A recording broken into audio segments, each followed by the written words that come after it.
Sports like paintball are a pressure release in more ways than one. Paintball guns contain pressurized CO2 cartridges, and when the gas is released, the force propels the ammunition toward its target.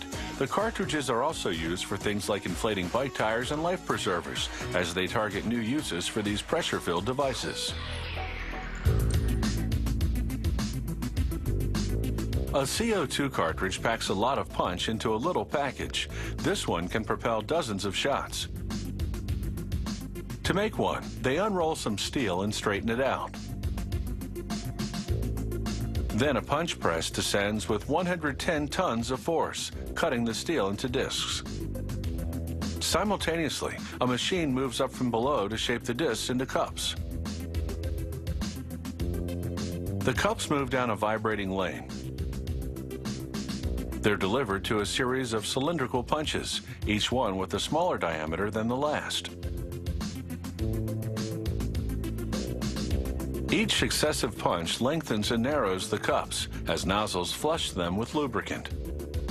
The process is called redrawing, and at the end of it, the cups look more like test tubes.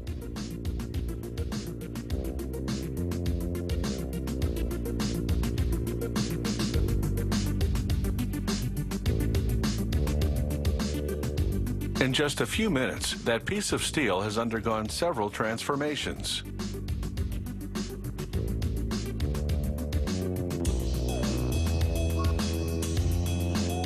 To continue shaping the tubes, they heat the ends by dropping them through an induction coil.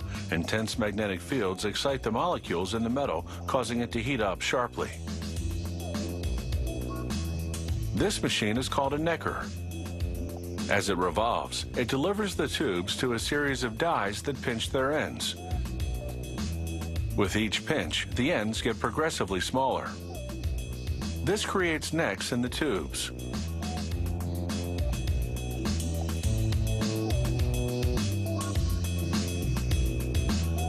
As the diameter of the neck narrows, the tube takes the shape of a bottle. Now, each cartridge goes on a lathe. A cutting tool plunge cuts the neck to shorten it. Then it carves out a lip, the same kind of lip that's on any beverage bottle.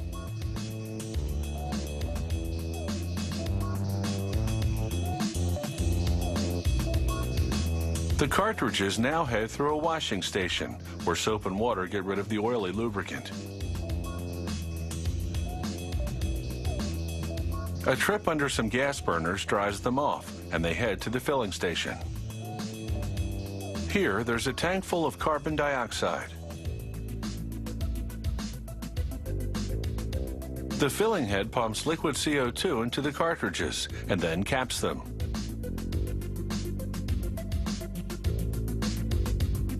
Inside these cartridges, the gaseous form of CO2 is under great pressure. Releasing even just a little through a gun will be enough to propel things like BBs, pellets, and paintballs. They do spot checks to make sure the cartridges are tightly sealed.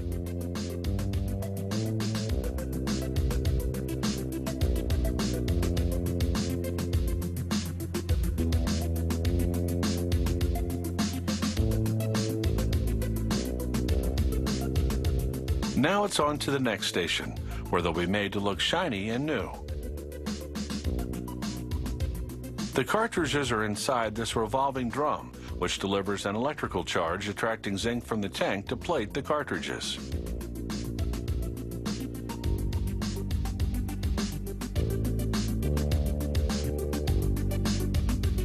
The smooth zinc plating doesn't just look good, it's a better surface to print information on.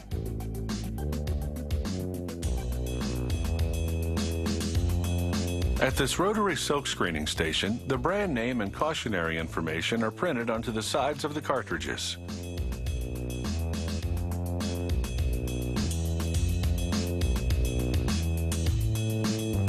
A quick bake under an ultraviolet light cures the ink.